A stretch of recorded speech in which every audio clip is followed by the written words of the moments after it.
Facebook no banco dos réus. O CEO de uma das maiores big techs do mundo, Mark Zuckerberg, depôs um processo sobre vício de jovens em redes sociais. O depoimento marca a primeira vez que o Zuckerberg responde sobre esse assunto diante de um tribunal nos Estados Unidos. O processo foi movido por uma jovem, hoje com 20 anos, que acusa o Facebook, assim como o YouTube, de projetar de forma intencional recursos viciantes, prejudicando a saúde mental do usuário. Quando a jovem começou a usar o Instagram, ela tinha 9 anos de idade. Ela conta que na época a plataforma não tinha nenhum tipo de restrição para menores de idade. Essa é apenas a primeira ação de um total de 1.500 que aguardam resposta na Justiça dos Estados Unidos.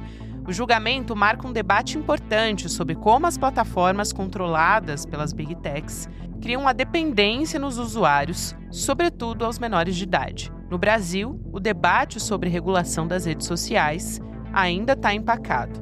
O governo Lula tenta emplacar um projeto de lei para definir regras para as Big Techs, mas enfrenta resistência no Congresso Nacional. Segunda-feira, 9 de março de 2026.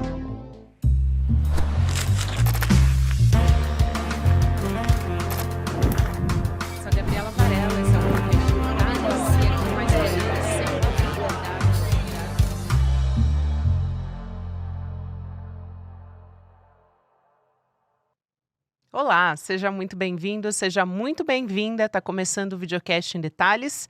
De segunda a sexta-feira, a gente analisa uma temática, uma notícia importante do momento. Hoje o meu convidado é mais uma vez o professor, pesquisador, antropólogo Davi Nemer, especialista em antropologia da informática, professor. Sempre um prazer te receber aqui, seja bem-vindo mais uma vez. Já vou pedir música para você aqui no Em Detalhes, porque acho que faz menos de um mês que você veio. Estou muito feliz de te receber. Ai, Gabi, é sempre um prazer voltar aqui e falar com você e com os seus telespectadores. Conte sempre comigo. Obrigada, e a gente vai falar sobre um momento histórico que estamos vivendo, as Big Techs enfrentando uma onda de processos nos Estados Unidos, estão sendo acusadas de viciar, de prejudicar de alguma maneira a saúde mental de crianças e adolescentes. Tem casos mais emblemáticos, como o dessa jovem na Califórnia, até motivou reportagens aqui no Brasil, né? Ela chegou a passar 16 horas conectada na rede social. Hoje, ela já tem 20 anos e transtornos severos de saúde mental. E dentre as alegações várias, você até vai poder explicar um pouco melhor, mas ela fala sobre os filtros do Instagram, a defesa dela fala sobre isso, que levaram uma distorção na forma como ela se enxerga. Ela foi identificada como KGM. Vou até utilizar aqui também essas iniciais para preservar essa menina, né? Essa moça.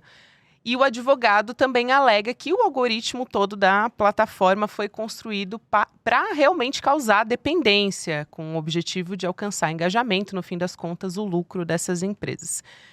Daqui a pouco a gente pode falar um pouco até sobre como esse design, essa engenharia tem uma questão específica disso e como isso pode impactar, qual desdobramento isso pode ter. Mas a primeira pergunta que eu quero te fazer é: a depender da decisão do júri popular, isso pode gerar um efeito cascata? Que impacto que essa decisão pode ter? Olha, Gabi, se houver condenação, o precedente pode estabelecer que o design persuasivo, né, e o algoritmo de recomendação não são neutros, né? Ou seja, que vai contra toda a defesa das donas dessas plataformas, que sempre falaram que as plataformas são neutras, que não tem esse viés, só que na verdade não são. A questão é que agora isso está em julgamento, né? E isso pode levar, né, a ser juridicamente responsabilizados quando geram danos previsíveis, ou seja, aí que já começa a se arquitetar uma questão de responsabilização. Então, na prática, isso pode pressionar mudanças como, por exemplo, restrições a mecanismos de rolagem infinita ali do feed, né?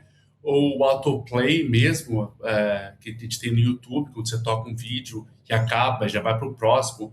Então, isso pode gerar restrições, principalmente para menores, já que aqui a questão está focado mais nos menores de idade, vai gerar também mudanças no que tange à transparência algorítmica, já que atualmente os algoritmos, né, que são os códigos que fazem as plataformas rodar, elas estão numa espécie de caixa preta, ou seja, que a gente só sabe o que entra, que são os nossos dados, e o que sai, que é aquilo que a gente consome de conteúdo. A gente não sabe como que é a engrenagem desses algoritmos, como que funcionam, né? Por que a gente recebe certos conteúdos em certos momentos, em certos horários.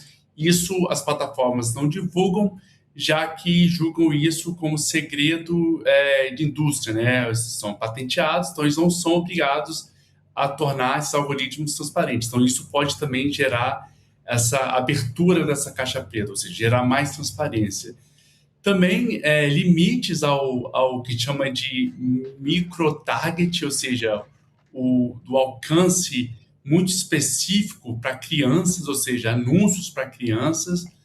Claro, também revisão de métricas centradas exclusivamente, né, em tempos de tela, ou seja, afetaria a cerne do modelo financeiro das plataformas. Isso não significaria o fim delas, mas poderia enfraquecer esse modelo baseado na maximização compulsiva do engajamento.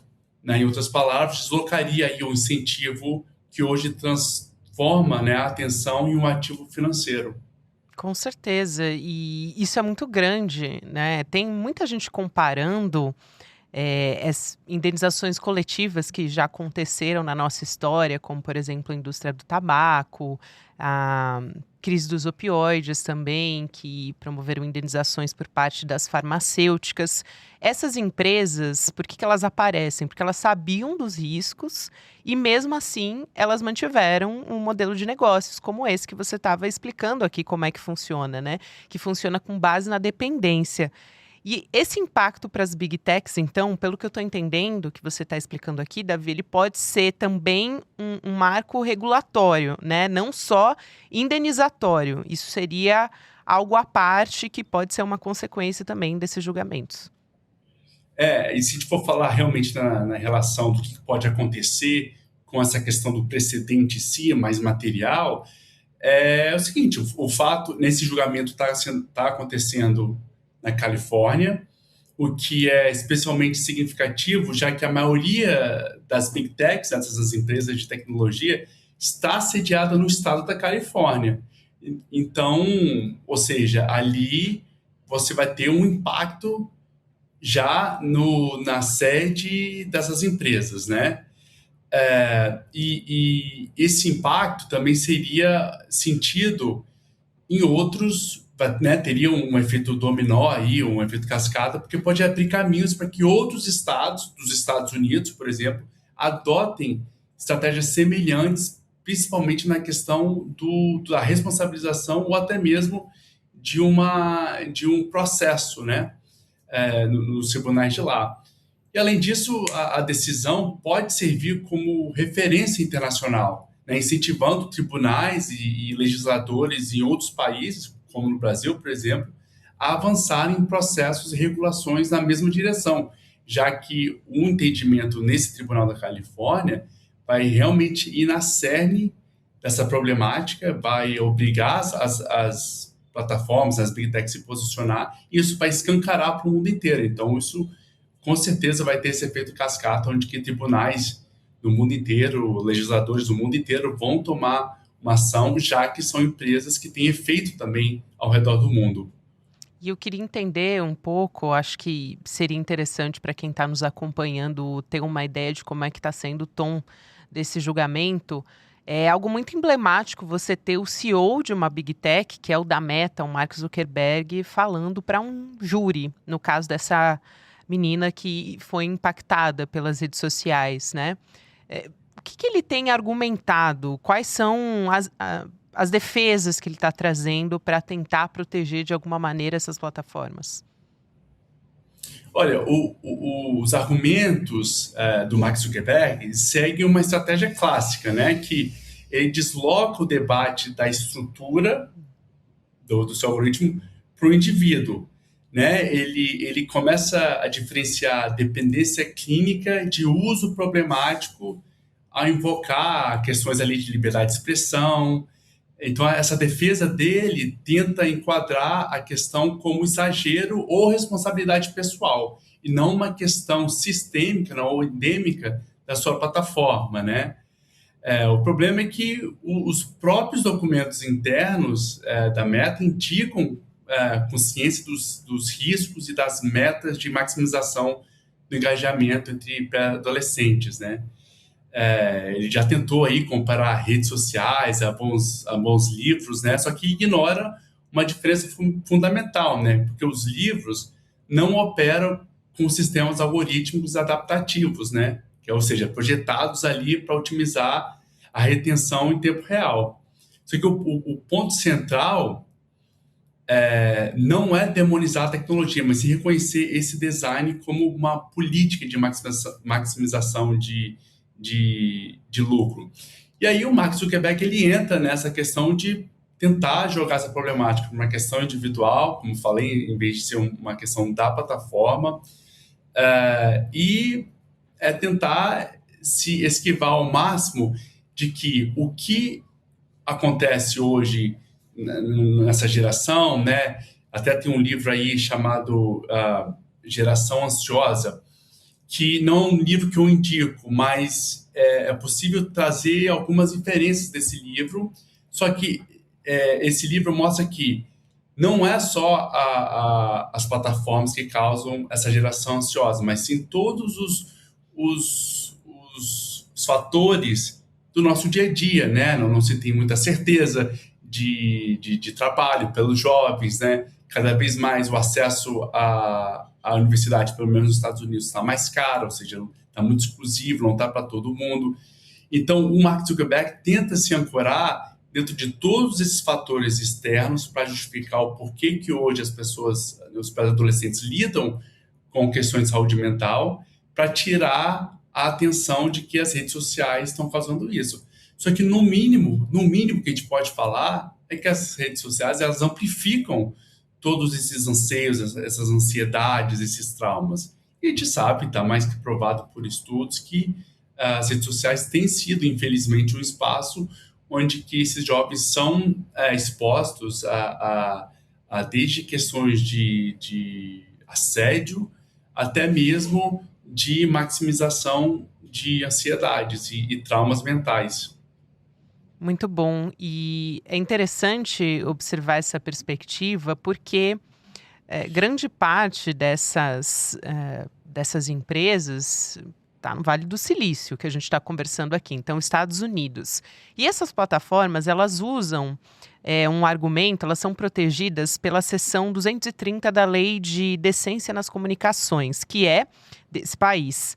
Tradicionalmente, então, isenta as redes sociais de responsabilidade legal por conteúdos publicados por terceiros. Isso também está nessas alegações e tem a questão também de uma espécie de imunidade, quase que um escudo, aquele discurso de liberdade de expressão, que nos Estados Unidos tem uma particularidade que você pode explicar muito bem, né, Davi?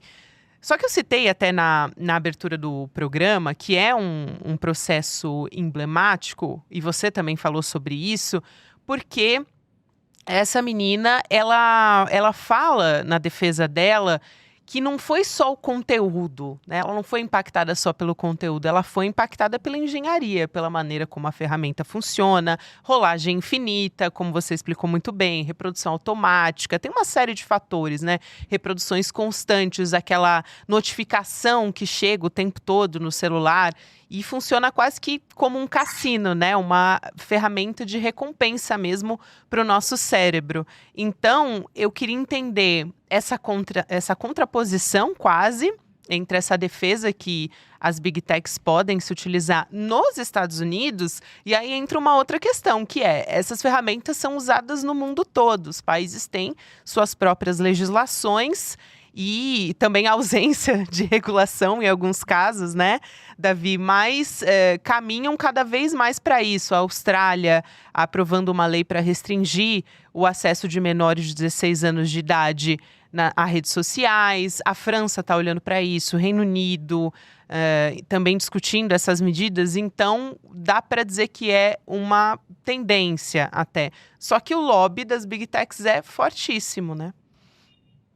É muito forte. E esse julgamento, Gabi, como você falou muito bem, o que torna ele histórico é porque ele desloca o foco do conteúdo para o design da plataforma, né? Porque durante anos, como você explicou, as plataformas elas conseguiram se proteger atrás dessa seção 230, né? Alegando que não são responsáveis pelo conteúdo ali publicado pelos usuários. Essa é a questão da seção 230. É uma lei que foi aplicada lá em 1996, quando a internet era muito diferente, Nossa, onde muito. se tinha o entendimento que essas plataformas eram apenas lugares onde as pessoas publicavam suas opiniões, seus pensamentos.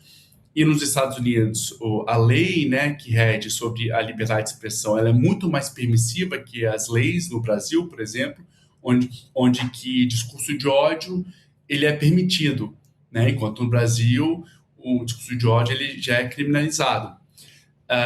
E é claro, o bullying online, todas essas questões que acontecem, eles são ainda, bom ou ruim, protegidos por essas leis nos Estados Unidos de liberdade de expressão. Então, as plataformas sempre puderam otimizar em priorizando esse tipo de conteúdo que gera uma comoção, principalmente comoção negativa, porque é a comoção que mais prende as pessoas nas telas, porque aí sim eles conseguem monetizar ainda mais, porque quanto mais tempo a gente passa na tela, preso, consumindo esse conteúdo que prende a gente, que é um conteúdo que tende a ser emotivo, odioso, mas as plataformas podem falar para as empresas anunciarem ali nas suas redes sociais, porque eles vão falar, olha, o meu usuário passa muito mais tempo aqui na plataforma e se você anunciar aqui, eles vão ver a sua marca. Então, essa é mais ou menos a chamada economia da atenção, né?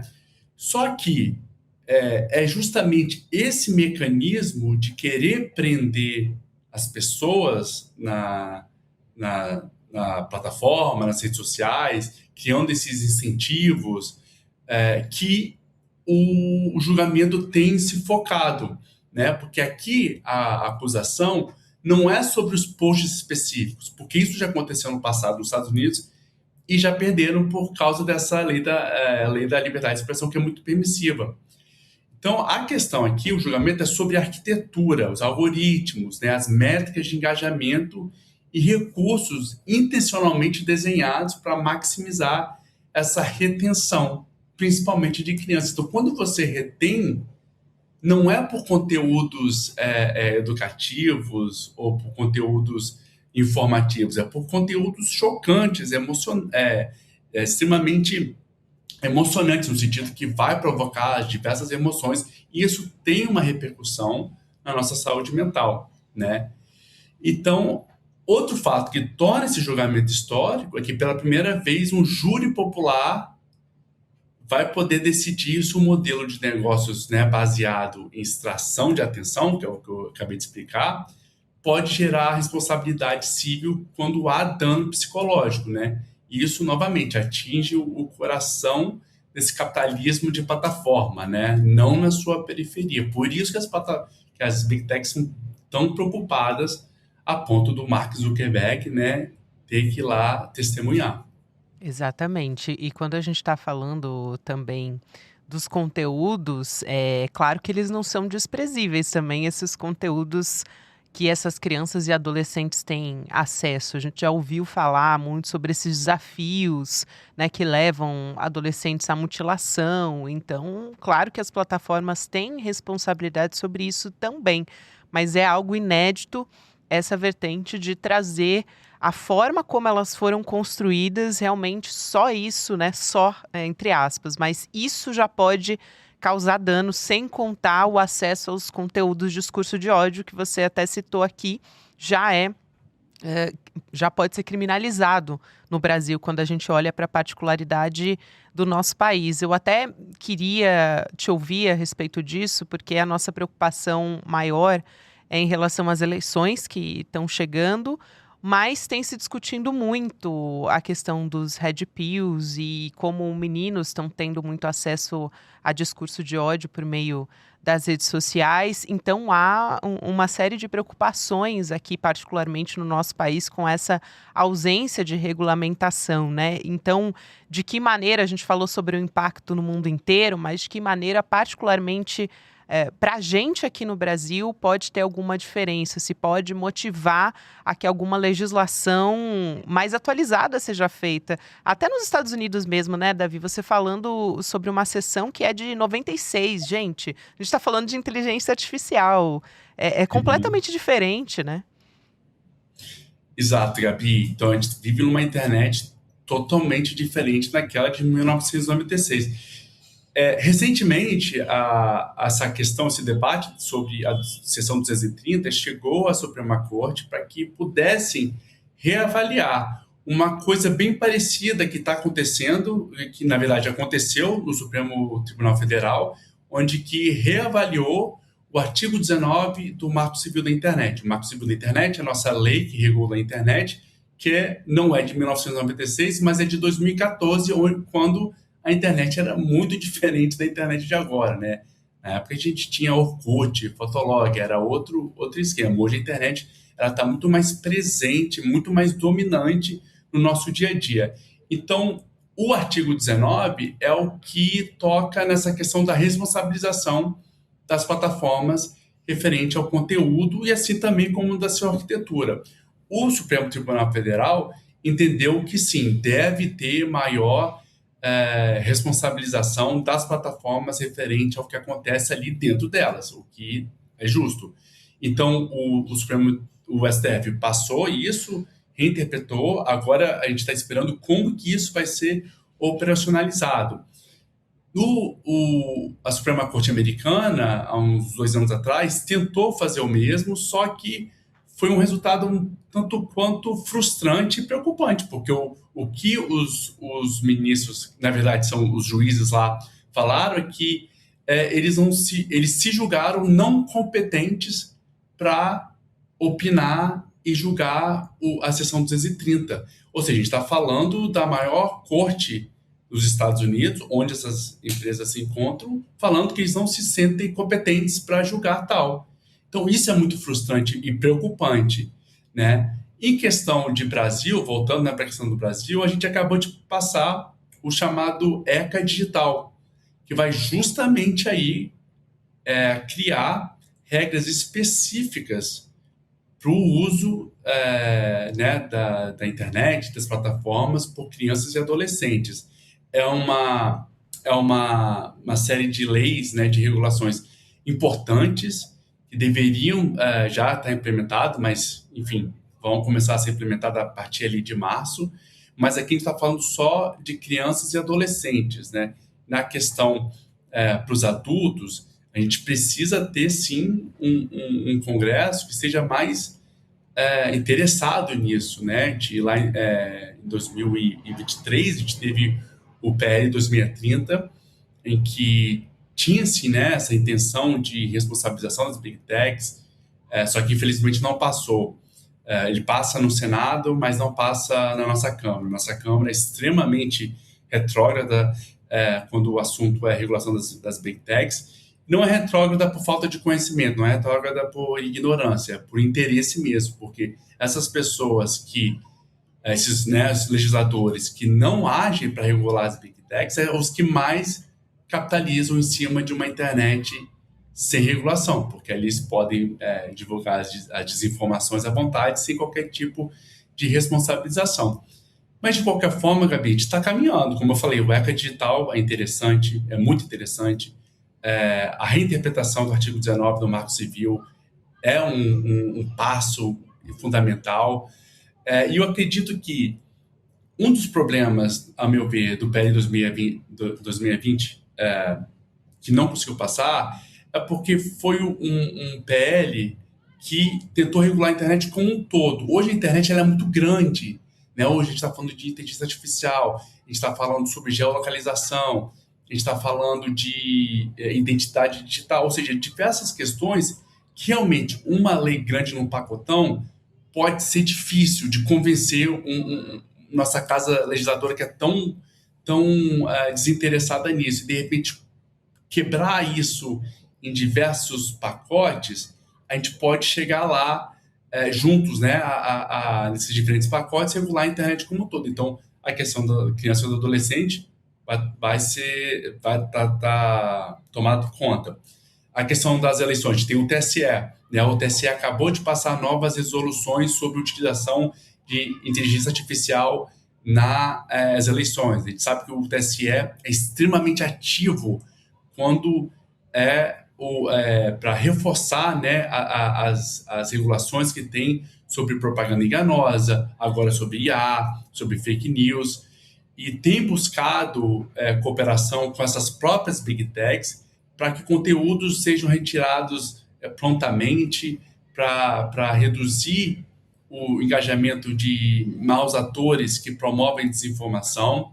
Então, o Brasil mostra, assim, como um modelo a como interagir, né, nesse mundo, nessa pandemia desinformacional que a gente vive. Mas não é suficiente. A gente não pode viver só reagindo. A gente tem que ser proativo, novamente, com regulações sempre atualizadas e que abrange não só, né, as crianças e adolescentes como era digital, mas também como os adultos. Então, fundamental essa conversa aqui com você mais uma vez, meu querido. Muito obrigada pela sua gentileza sempre de nos atender. Obrigado, Gabi. Sempre um prazer imenso aqui. Você sempre com as perguntas bem interessantes e bem atuais, o que a gente precisa trazer esse tipo de consciência para o debate, porque às vezes se passa tão superficial, né, que às vezes não traz a profundidade que merece. Então, eu que agradeço a você pelas perguntas. Até a próxima, meu querido. Muito obrigada. Até a próxima. Muito obrigada, você que me acompanha até aqui. Continuamos na nossa programação, Mercado e Investimentos, Rolê ICL. Depois tem, em qualquer momento do seu dia, disponível o episódio do Em Detalhes nas plataformas de áudio. De segunda a sexta-feira tem conteúdo novo. Até a próxima. Criticar o mundo das apostas é impopular. Pouco interessa os meios. Interessam apenas os fins. E os fins são muito lucrativos nesta indústria. O sonho, o desejo, a possibilidade de você encontrar um atalho para enriquecer, que não existe. Algumas fazem propaganda enganosa e chegam a usar desde influenciadores suspeitos de faturar em cima do prejuízo dos fãs até crianças de 6 anos. Inteira, várias gerações vão perder o interesse no esporte porque ninguém quer assistir uma competição que você saiba o resultado previamente. Precisa existir uma regulação muito forte em cima disso. Eu entrei em depressão por conta do jogo. No meu caso, eu perdia 30 salários por mês. Mas quando eu perdia, aí onde eu queria cometer suicídio, onde eu queria me matar. Eu sou filha de alguém que era viciado em corrida de cavalo. Não tem nada de bom que venha disso. Elas são vítimas que não denunciam, elas são vítimas que se calam. Poxa, mas esse discurso não é um discurso muito moralista? Não, é um discurso de alerta. E pode ter certeza, neste exato momento em que você assiste a este documentário, tem alguém perdendo muito dinheiro com as bets. A banca sempre ganha. Sempre. Todos os dias, as principais notícias do Brasil e do mundo direto no seu WhatsApp, com informação de qualidade e sem fake news. Escaneie agora o QR Code e entre para o canal do ICL Notícias. Informação que importa onde você estiver.